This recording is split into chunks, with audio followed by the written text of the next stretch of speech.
Bien, estamos en línea ya con Sebastián Chumbe del Mapa de Sebas para que podamos entender cómo está cambiando ya esta situación en la Franja de Gaza. Y la pregunta que nos hacemos, Sebastián, es si efectivamente ya podríamos hablar del próximo estallido de una guerra regional con la participación de otros actores en este conflicto entre Israel y Hamás. Gracias por estar aquí el día de hoy con nosotros.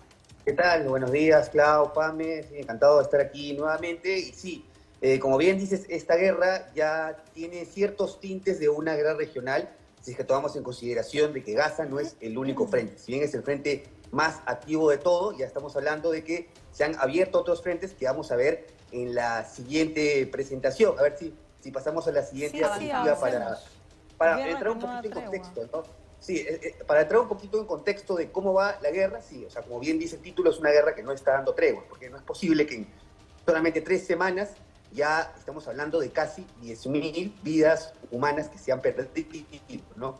Y bueno, algo que llama bastante la atención es cómo esto ha despertado alrededor de todo el mundo árabe y de todo el mundo musulmán una serie de protestas a favor del pueblo palestino, ¿no? Que es definitivamente el que se está llevando la peor parte en este conflicto, ¿no? Estamos hablando de más o menos entre 2.500 y 3.000 niños que han perdido la vida y más de 20.000 heridos, ¿no? Es decir, estamos hablando ya de una catástrofe humanitaria, ¿no? Y además, ya no solamente estamos hablando de una fase de bombardeos indiscriminados por parte del Estado de Israel, sino también ya de una incursión terrestre, ¿no? Es decir, bueno, los terroristas de Hamás tienen una serie de túneles bien establecidos por toda la franja de Gaza, entonces ya ha resuelto el gobierno israelí que tienen que realizar una incursión terrestre para acabar, ¿no? El gran problema es, como siempre, que Hamás ha estado utilizando a personas civiles como escudos humanos, ¿no? Entonces, a ver si pasamos a la siguiente. Que justo es,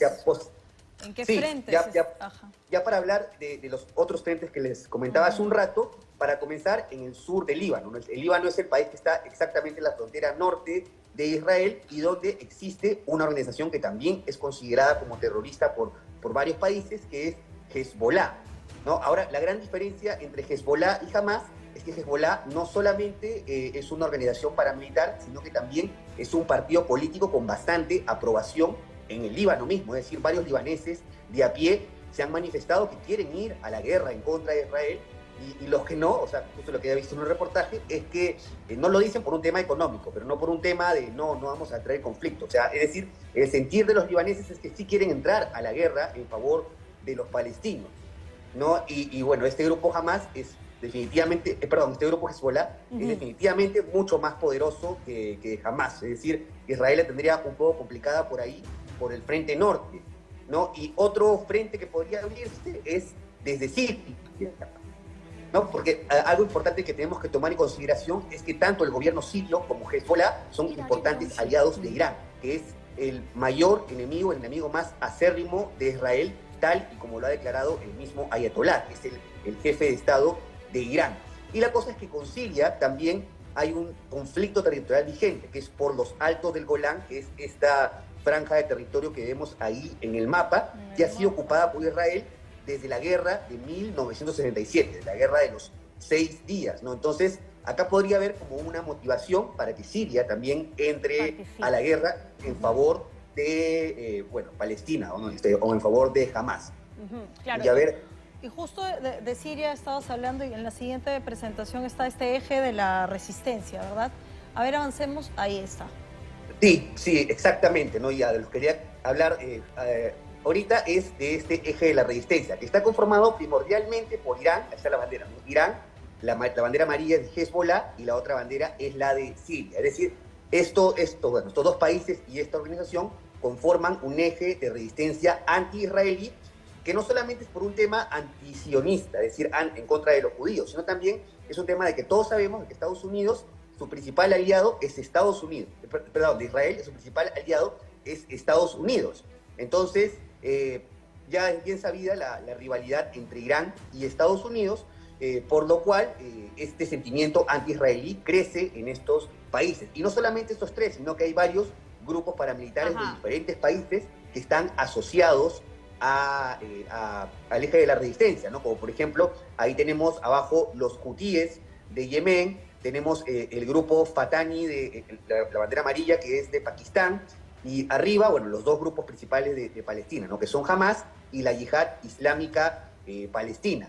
Entonces, si es que el ayatolá puede declarar la yihad, que es la guerra santa, que es como le llaman allá los fundamentalistas musulmanes, tranquilamente varios de estos grupos podrían movilizarse a favor de Palestina o a favor de Hamas para ir a luchar contra Israel. Y algo que justo una noticia que escuché ayer es que, por ejemplo, este grupo que vemos aquí abajo de los hutíes de Yemen ya han lanzado incursiones con drones y con misiles hacia Israel. Es decir, que ya vemos que poco a poco estas diferentes facciones se van uniendo a favor de la causa de Hamas, ¿no? Y a ver si seguimos a la siguiente diapositiva para ver el otro lado de la moneda, ¿no? Que en este caso, los aliados de Israel, que como bien veníamos comentando, el principal de ellos es Estados Unidos. Y acá es importante aclarar por qué, o sea, por qué ese apoyo tan férreo por parte de Estados Unidos, no solamente ahora, sino desde su creación. Desde la creación del Estado de Israel, Estados Unidos ha apoyado al Estado judío con armamento y con apoyo político, ¿no? Y en este caso es porque resulta que en Estados Unidos, aunque haya una minoría judía que no es muy representativa de toda la población, es una minoría con bastante poder, ¿no? Con bastante dinero, ¿no? Familias multimillonarias, como por ejemplo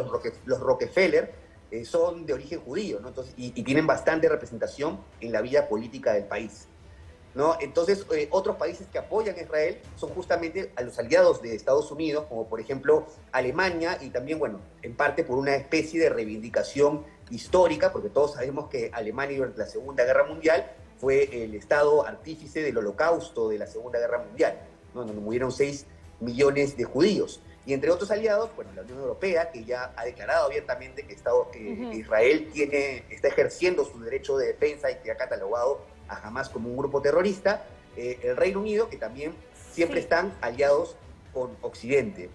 Ahora, y la Unión Europea en general. Una consulta, si me permites, aquí, Sebas, porque claro, el tema es mucho más complejo. Y los que quedan en el centro, porque hay gente que puede estar en contra de las acciones, hay grupos, hay países que están en contra de las acciones de Israel, pero no necesariamente a favor de lo que viene haciendo Hamas, Hezbollah o la Yihad Islámica Palestina. Sí, bueno, hay diferentes países con diferentes posiciones, ¿no? Por ejemplo, tenemos el caso de Arabia Saudita en el Medio Oriente, que es un país árabe y musulmán que estaba comenzando a normalizar relaciones con Israel, pero que finalmente se ha como que retractado. Entonces todavía su posición es ambigua, ¿no? Pero, por ejemplo, mira, ahí como vemos en esa noticia de la presentación, que Estados Unidos ya incluso ha mandado un portaaviones al mar Mediterráneo para apoyar, para que Israel tenga un apoyo en caso de que la guerra siga escalando y que todos estos grupos paramilitares, Irán y Siria o Líbano, se unan a la guerra en favor de Hamas. Y ahí ya definitivamente estaríamos hablando de una guerra regional en toda regla, ¿no? Y a ver si pasamos a la siguiente diapositiva, ya para más o menos visualizar, claro, cómo es el mapa de cómo son las posiciones, ¿no? Los países que vemos en rojo son los países que ya abiertamente se han posicionado a favor de los palestinos, en algunos casos a favor de Hamas, ¿no? Por ejemplo, Turquía, el presidente Erdogan ha declarado que Hamas no es un grupo terrorista, sino un grupo de resistencia. Pero por otro lado, Israel también tiene aliados en sus otras dos fronteras, ¿no? Por ejemplo, Egipto y Jordania, que son dos países que en el pasado estuvieron en guerra con Israel, pero que ya han firmado la paz y que ya han incluso reconocido a Israel como un Estado soberano, que la mayoría de países musulmanes y árabes todavía no lo reconocen como tal. Bien. Bien, Sebas, queremos agradecerte por haber estado una vez más con nosotros. Ya no lo haces en el set, pero lo haces de manera virtual y nos sigues acercando, por supuesto, a lo que todos intentamos entender respecto de lo que se está viviendo en Medio Oriente. Y queremos aprovechar, Sebastián, entendemos que eres familiar de esta joven que lamentablemente falleció en extrañas circunstancias en Miraflores. Tú querías tener la oportunidad de poder expresar el pésame a tu familia. Sí. Bueno, lamentablemente, Rosita era mi prima, de verdad, he estado muy, muy consternado con la noticia, es una noticia fatal, nuestra familia está completamente devastada, sobre todo porque Rosita era una chica muy buena, muy trabajadora, profesional, noble, y que lamentablemente ya no está con nosotros, ¿no? Es una noticia realmente terrible, y sí, desde acá quisiera mandar mis condolencias a todos mis familiares allá, ¿no? Bueno, yo estoy acá lejos, pero ellos ya están hoy día velándola y probablemente más tarde va a ser el entierro. Bien, Sebas, un abrazo para ti. Extendemos también el pésame para tu familia. Nos reencontramos más adelante. 8:30 Gracias, Clara. de la mañana. Nos vamos.